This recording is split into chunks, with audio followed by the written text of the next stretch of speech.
9 मई में मुलव्विस अनासिर को जल्द से जल्द सजा देने का मुतालबा।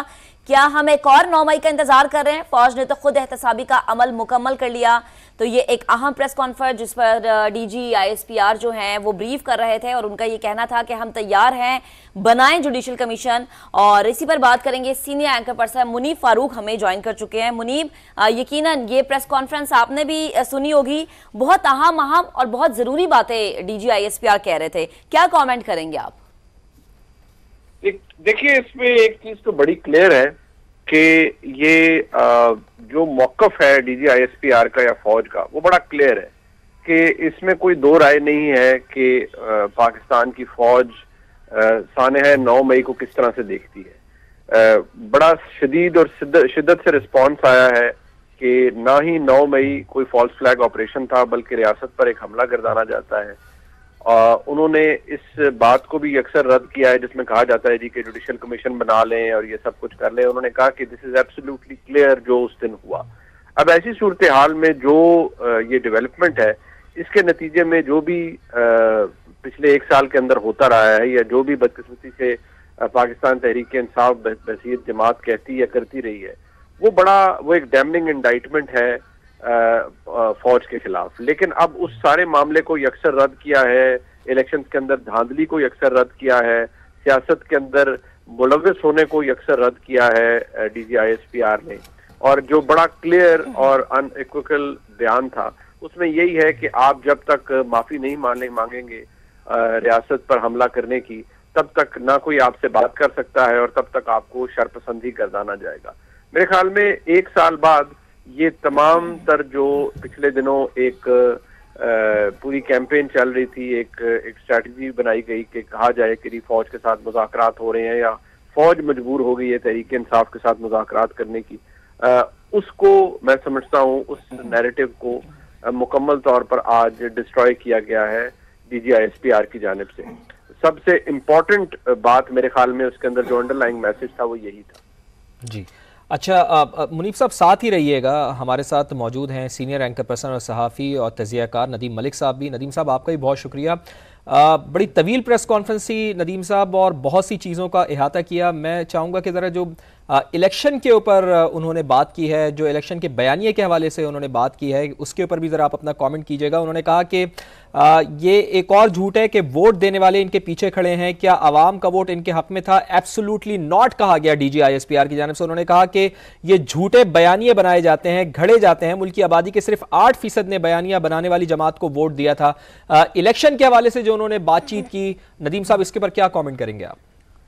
2-3 हिस्सों में आप उसको तकसीम कर लें। उसकी पूरी आज की जो प्रेस टॉक है, सबसे बड़ा और बुनियादी तो आई थिंक पूरी प्रेस कॉन्फ्रेंस का जो मकसद था वो एक ही था कि 9 मई की कोई माफी नहीं है, उनको सजा दी जाए। तो इमरान खान के साथ फिलहाल दोस्ती वाला इम्कान और बातचीत वाला इम्कान, एनी इंगेजमेंट वाली पॉसिबिलिटी, उसको तो आज उन्होंने रद्द कर दिया। एक जो फंडामेंटल आज की प्रेस कॉन्फ्रेंस का मैसेज था वो यही था कि इमरान से जब तक वो माफी नहीं मांगे बातचीत नहीं होगी। बाकी सब चीजें आसान हुई है, बाकी सिर्फ वो खानापुरी आप कह लें, खानापुरी में बाकी चीजें आई हैं। वन लाइनर इसका यही है कि इमरान के लिए कोई माफी नहीं है जब तक माफी वो कौम से नहीं मांगे या 9 मई के वाकयात की माफी नहीं मांगे, तब तक उसके साथ इंगेजमेंट नहीं होगी। इसके अलावा आज की प्रेस कॉन्फ्रेंस का और कोई मकसद मुझे समझ नहीं आया। इलेक्शन के ऊपर जो उनका बयानिया है, मैं उससे ज्यादा इत्तेफाक नहीं करता, क्योंकि फॉर्म 45 और 47 में जो कुछ हुआ है उसके ऊपर एक तहकीक होनी चाहिए और तहकीक के बगैर हम ये नहीं कह सकते कि सारा अमल शफाफ था। शफाफ नहीं था। हमने पूरा इलेक्शन कवर किया है, जगह जगह जाके हमने चीजें देखी हैं। जो इंतखाबी नताइज हैं उसके अंदर लोगों की जो मर्जी और मंशा है उसकी रिफ्लेक्शन नजर नहीं आती है। और वो जिसने किया है, जैसे भी किया है, मैं उस इल्जाम तराशी में नहीं जाऊंगा, लेकिन इंतखाबी अमल 8 मई वाला दिन जो था, 8 फरवरी वाला जब वोट पड़ रहा था, उस वक्त वो ठीक था, लेकिन रात को जब नताइज मुरतब होने शुरू हुए उसके बाद उसके अंदर शफाफियत खत्म हो गई थी। और इसमें कोई भाम नहीं है, मैं इसलिए उनकी सिर्फ कहे हुए बयान के ऊपर नहीं जाऊंगा। एक जो जुडिशल कमीशन का उन्होंने तज़किरा किया, जुडिशल कमीशन वो कहते हैं कि ये बुनियादी तौर पर मैं वो पोजीशन है जो मैं बार बार उठाता हूँ जब से ये डी चौक में धरना हुआ था तब से लेकर आज तक, कि जब तक आप पार्लिमान के ऊपर हमला करने वालों की तहकीक नहीं करेंगे किसने करवाया था, जब तक पीटीवी स्टेशन पे अटैक करने वालों की और फैजाबाद धरना किसने करवाया था उसके ऊपर सच्चाई कौम के सामने रख के उन लोगों को सजा नहीं देंगे, तब तक आप 9 मई का तदारुक नहीं कर सकते। आज ये बात इन्होंने दोहराई है, लेकिन इस बात को इन्हें एक्चुअली इसको सपोर्ट करना चाहिए। 14 मई ये जो डी चौक वाला धरना था 126 रोज का जो 2014 को हुआ, उसकी भी तहकीक करें। पीटीवी स्टेशन और पार्लिमान के ऊपर जिन्होंने चढ़ाई की थी उसके पीछे सोच किसकी थी, मनसूबाबंदी किसकी थी, उन लोगों की सजा और जजा का तयन करें और कौम के सामने सच्चाई रखें।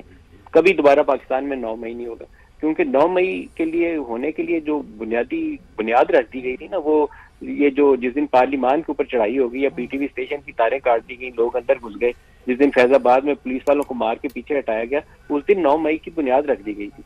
हमें उस पर इंसाफ करना चाहिए, आंखें नहीं बंद करनी चाहिए। जो मर्जी था, वो कोई चाहे यूनिफॉर्म में मुलव्वस शख्स था या कोई सिविलियन था, कोई ब्यूरोक्रेट था, जो भी था उसका तयन होना चाहिए। आंखें बंद करेंगे तो कल ऐसा वाकया फिर दोहराया जाएगा। ये नहीं होगा कि ऐसा वाकया नहीं होगा, क्योंकि पाकिस्तान में ऐसे वाकयात एक को हम कहें कि छोड़ दें, 9 मई को सिर्फ देख लें तो ये नहीं हो सकता। 3-4 वाकयात ऐसे हैं। 12 मई को क्या हुआ था जनरल परवेज मुशर्रफ के वक्त, जब कराची के अंदर लोगों को मारा गया था, 55 लोग मारे गए थे। क्या उसका कोई जवाब देगा कि वो कैसे हुआ था? उसका भी तो किसी को जवाब देना है ना।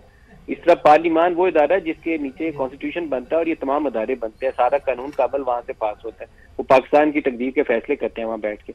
उसके ऊपर चढ़ाई हो जाए और हम कहें कि नहीं वो तो एक सियासी अमल था, छोड़ दें उसको, वो सियासी अमल नहीं था, वो बुनियादी तौर पर उस वक्त की हुकूमत को गिराने की कोशिश थी। फैजाबाद धरना भी यही था। 9 मई जो था, ये मौजूदा आर्मी चीफ जो है, इनके खिलाफ एक किस्म की कॉन्स्पिरेसी थी। मैं इसको फॉल्स फ्लैग नहीं समझता, मैं सोचता हूँ ये उस सियासी सोच का आउटकम था जो धरने के दिनों से शुरू हुई थी। 9 मई को जाके उसका एक बिटर फ्रूट हमारे सामने नजर आया। हमें इसके ऊपर खुल के बात करनी चाहिए और तहकीक करनी चाहिए और आइंदा के लिए ऐसे वाकयात का सद्देबाब करना चाहिए। सही जी ठीक है। मुनीब, आपकी तरफ वापस आते हैं।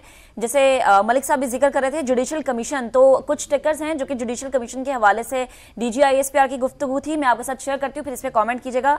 जुडिशल कमीशन वहां बनता है जहां कोई अभाम हो, हम तैयार हैं बनाए जुडिशल कमीशन। डीजी ISPR का यह भी कहना था कि जुडिशल कमीशन तमाम वाकयात का अहाता करे। जुडिशल कमीशन 2014 के धरने, जो कि अभी मलिक साहब भी कह रहे थे, पार्लियामेंट पर हमले की तहकीकात भी करे, कैसे खैबर पख्तूनख्वा के वसाइल से इस्लामाबाद पर धावा बोला गया, इस बात की भी तहकीकात करें कि IMF को कैसे खतूत लिखे गए, और इसके अलावा जुडिशल कमीशन अहाता करे कि फंडिंग कहां से आ रही थी और कहां जा रही थी। जी मुनीब।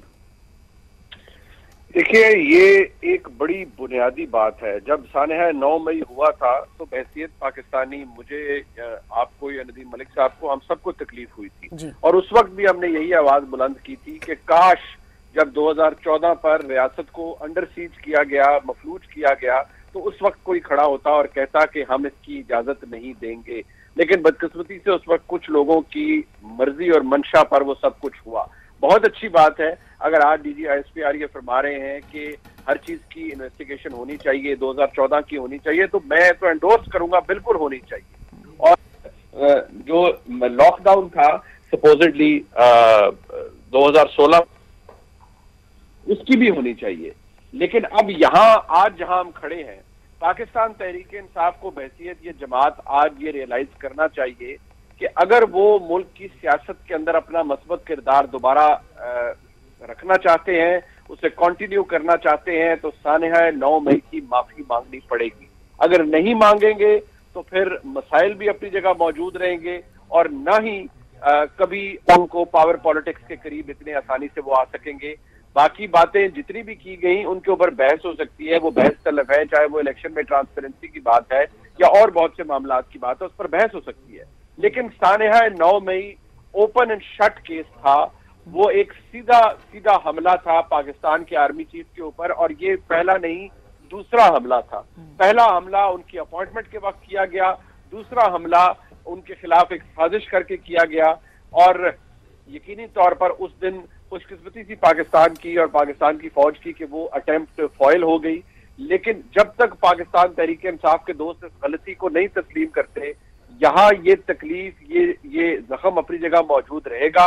1 साल के बाद तमाम तर जो नैरेटिव्स बनाए गए वो ये कि जी फौज मजबूर हो जाएगी या मजबूर हो गई है इमरान खान से बात करने के लिए या तहरीक इंसाफ से बात करने के लिए। आज डीजी ISPR की ये प्रेस कॉन्फ्रेंस वाज़ेह तौर पर क्लियर मैसेज दे रही है कि बिल्कुल भी पाकिस्तान की फौज ना ही मजबूर है, कोई गुफ्तगू करना चाहते हैं इमरान खान साहब से या उनकी जमात से। ठीक,